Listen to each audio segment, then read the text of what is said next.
All right, SEMA 2025. We are back. Hope everybody enjoyed the Hoonigan Burnyard. We are in for our afternoon session. Man, what a great couple days we've had here at the NEXEN Live booth. Again, want to thank NEXEN for hosting us. I'm Mike Caudill with Chasing Horsepower. Spend so much of my time on the road, man. Fox News, Fox Sports, covering everything in the automotive industry. When I do these, I really like to bring on guests that not only are an inspiration to the industry, but they inspire me as well. I'm thinking about it right now, Stuart. I've had Toons up here, so Mr. Cartoon. I've had Mike Giant up here. I've had every automaker up here. I've had somebody on the SEMA board here. Suspension companies, exhaust companies. We got David Borla coming up next. We were with Richard Rollins yesterday. But I'm going to tell you right now, I'm looking forward to this one probably as much as Richard Rollins. That's a good one. That's a good line right there. We're getting there. Because Stuart, you are doing something that I absolutely admire to do. So this is Stuart Wilson. He's the founder of Velocity Restorations. And if y'all don't know Velocity Restorations, they've got some sick rides inside. But it all starts with the foundation, man. It's the Bronco. Sure. Welcome to the NEXEN Live broadcast. Tell us a little bit about yourself, because you're not a traditional Bronco guy. No, I'm not. Thanks for having me, Mike. Velocity was born out of sort of necessity. Yep. Let me have you grab that mic really fast so we can project out. Yeah, Velocity was born out of a necessity. So I was born and raised Pensacola.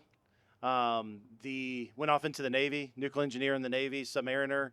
Did that for around 9-10 years. Ultimately, while I was in the Navy, bought a Bronco that was my hunting rig, and was a traditional classic vehicle. Breakdown on the weekends, oil leaks, dealing with fuel leaks, not running, needed a transmission rebuild. What year was it? 1976. Yeah, let's go. The last year. Yeah. So, long story short, got into the middle of a full restoration, just sort of like how most of these builds end up. Yeah. You sort of get tired, you unpeel the onion, and it just sort of keeps unpeeling and unpeeling. And at that time, I was still in the Navy. I was building houses on the side. Housing market crashed. Got out of the Navy, got divorced, all in 2009, and moved back to Pensacola with a half-finished Bronco. Needed to generate some cash for myself, so finished that Bronco, sold it, and that was 2011 timeframe. Sold that Bronco, and 14 years later, Velocity was sort of born from that Bronco. And you made money on it, right? So this is the beauty of this. No, I actually lost money on it. Oh, no, the very first one. That's how it goes. No way. When you get in there and you just sort of keep going and going and going, and one thing leads to another, you end up sort of upside down on those projects. Well, I mean, I know I'm not upside down on mine. I know I can sell mine for a pretty penny. So, for all you walking by right now, the Ford Bronco is probably the most historical vehicle that Ford's ever built, at least in my I mean, the Mustang, obviously, the F-150 is best-selling truck of all time. But for me as a car enthusiast, the Bronco has been in my DNA since I was a kid. Yeah, I think the Bronco really reaches like every generation, man, woman, children, old, young, it doesn't matter. That just strikes that chord with them, sort of takes them back to a certain point in their life, some type of memory, more than any other vehicle in the lineup. I think what's crazy about your story, Stuart, is that you just have to say it's slow. You are a nuclear engineer, and you are now building what could questionably be one of the best Broncos on the market today. Sure. Right? We're not talking about a Bronco that you go buy at a dealership. We're not talking about a Facebook marketplace historical Ford Bronco. We're talking about something that you and your team at Velocity Restorations take from scratch.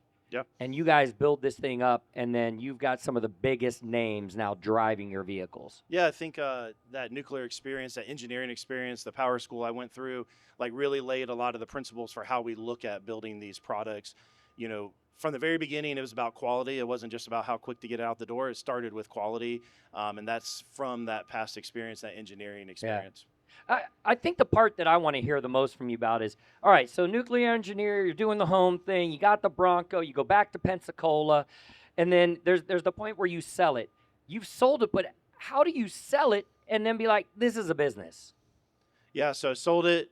And you didn't make money. No, lost money, so had to tell my new wife that. But yeah, ultimately sold it for $21,000. Right, that's back when Broncos were really cheap. Yeah. But sold it for $21,000. Turned around and about a week later spent $18,000 on another one. Hard dinner conversation with the wife. She was really questioning what we were doing, but bought that truck. Took about 6 to 8 weeks, sort of prettied it up a little bit, flipped it, then would buy two. Ultimately, just sort of kept buying and selling, and that's where Velocity really was formed. Was just sort of in the traditional flipping business, I guess you would say. That's when eBay was really hot. Ultimately, sort of went from that to people starting to reach out, saying, "Hey, I see you selling different trucks every week. I want the same truck, same price, but a different color." And so it started into something much larger than just one at a time. Ultimately, that was 2012-13 timeframe, sort of ran that all the way to 2019 as more of a traditional time and material restoration shop. Had about 40 employees, had about 40 projects at all times, and, wanted to be able to scale it into something that was profitable. Right, yeah. And ultimately realized along those customers that we helped that they were very happy with the end product once they got it, but the experience of getting there they were not happy with. It was over time frame, over budget, trying to meet an expectation that wasn't really laid out and defined what the expectation was. And so 2019 went out and spec built the first Bronco. Said, hey, I'm just going to go out and take all these last options that everyone wanted and put the best options into one vehicle. I'm going to build it the way I want. If somebody wants to buy it, great. If not, I'll have a cool toy. And first client came around, Matt Craig. It was Memorial Day weekend, actually. I remember where I was. I was on a boat ramp in Sarasota. He called me, answered up within 15 minutes, sort of had a deposit, contract, done deal, and just said, hey, the only stipulation is I need this truck July 4th at my home in North Carolina. I dare say nobody else in the industry can build a truck in 6 weeks. But ultimately, we delivered that truck on July 3rd, and that sort of set the model of how can I build a repeatable product with a set time frame, set price, and ultimately took that first truck and scaled that to where Velocity And that is not the time frame today, correct? Yeah, so Broncos today we build in about 10 to 12 weeks. And then some of the other models are more on a 16 to 18-week time frame. And it's not just Broncos anymore. So you decided to become a Mustang guy. Yeah. I hear there's a Fox body Mustang sitting somewhere inside the show floor. Yeah. So 2020, 2021, we were just building Broncos on assembly lines. Yeah. So bought our new facility. We've got about 140,000 square feet in Pensacola. And built out 2 assembly lines just building Broncos. We're building about around 100, 120 Broncos a year there. Client kept coming back asking for another product, like, hey, we love these, we love this car, but like, what else do you have? And I didn't want to get sucked back into the custom sort of one-off build. So ultimately, late 22, 23, we brought out our F250 model. And since that time, now we're operating on 4 assembly lines. We're building 9 different models of vehicles: Mustang, K5, K10, F250, F100s. We've got fastback Mustang, convertible, 67, 68s. And here at this show, we just brought our new International Scout and our Fox Body Mustang to the show. And that's a big step. And clarification, somebody off the street just can't bring their ride in. You are building from the ground up. Yeah, so occasionally somebody has a sentimental sort of type project that, they want us to utilize part of their vehicle just for sentimental reasons. But ultimately, we go out. I've got several buyers around the country that just source hundreds of vehicles a year for us. We start with original vehicles, and then we build them off that platform. What do you call it? So I've been to your facility a couple of years back. Is it the graveyard? It's the boneyard. It's the boneyard. Yeah, That's right. The boneyard just out in the back. Hundreds and hundreds of original vehicles back there and chassis. Yeah. And that allows you, because you have the original chassis and that original serial number, right? That gives you, is it credibility, or is it what's the word that I'm looking for? For regulatory. Authentic, regulatory, okay. So, ultimately, low-volume manufacturers, OEMs, they start from nothing, and they're licensing and titling these. We buy original donor vehicles, titles, VINs, bodies, and we restore those into what you see. Yeah, so not a resto mod. No. Don't say that word. It's a re-engineered classic. Yeah, re-engineered and reimagined. There you go. Tell us about what you have, like the interior. I think about the exterior, it's very easy to visualize, right? Sure. Mild suspension, I can put whatever I really want on it, but it's the interior that sets it apart. Yeah, so when we moved to our new facility and sort of went down this assembly line production style vehicle. I really wanted to separate us from any of the other competitors in the space. Most of the competitors in the space, number one, aren't built on assembly lines. They don't have full quality and engineering teams, but then they're also just buying products right off the shelf that everyone else has available and bolting them on. Whether it's China or wherever they're coming from, they come with their own deficiencies, brand new or not, new parts fail. So we went out and really, how are we going to separate ourselves from everybody else, right? And so went and bought all of our 5-axis machines to make all of our own door handles and mirrors and dash knobs and control. We make our own exhaust, our fuel tanks, steering, and then interior was just sort of the last piece of that puzzle. We went out, hired a couple of the best interior designers in the industry, best sound engineers in the industry, and went and created interiors that we build in-house. We sew everything in-house and install those. Which one is your favorite? Favorite vehicle? Yeah. 'Cause I know you may have a few of them. So this year's sort of been a hallmark year for me. Going back to being a kid, 14, 15, I always wanted 67, 68 GT500, black, white striped car. My favorite car, 67 Shelby Cobra GT500. Gray and black. Let's go. Little bit out of the budget for me, back then, but ultimately we were fortunate enough to buy Classic Recreations this year, and now we're building carbon fiber GT500. So that was sort of the pinnacle thing for me. But then before all that opportunity came up, I remember 16 years old, square body Chevrolet 4x4. Neighbor had one, and then my first car was a Fox body Mustang. So this year has really sort of been the culmination of three of my favorite vehicles that we've been able to bring to market. Now, power plants, are you using Blueprint or whose motors? It's all Ford Performance, GM Performance. So you're buying from OE? Yes. Yeah. Yep. I mean, even if you go over to the Mopar booth, they've got Blueprints in there.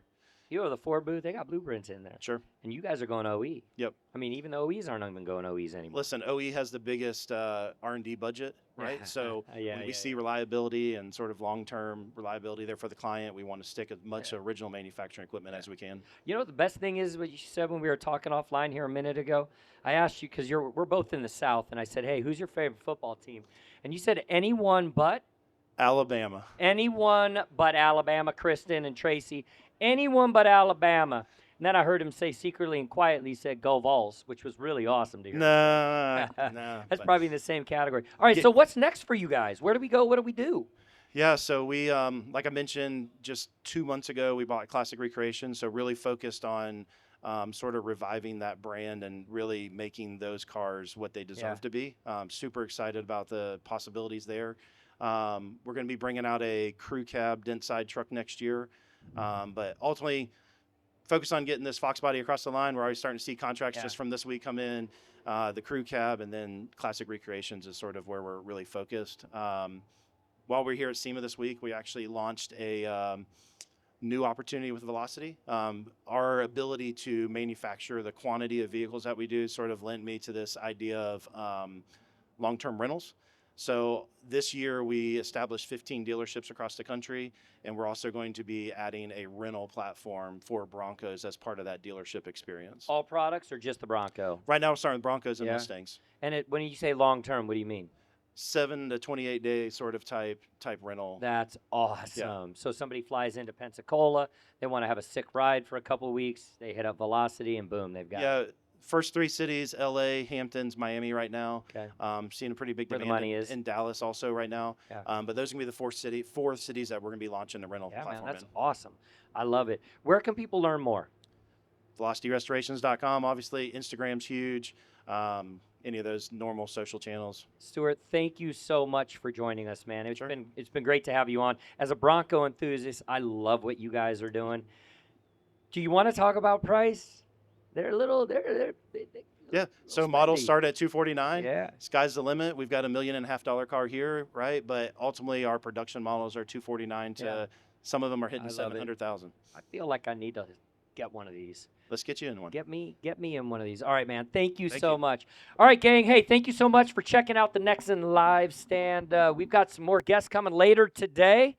Man, it's been a wild couple days. Hey, if y'all want a free hat, just come up and grab one. If you want free tires, scan the QR code. They're going to give away free tires at the end of the week. Yeah, man, grab one.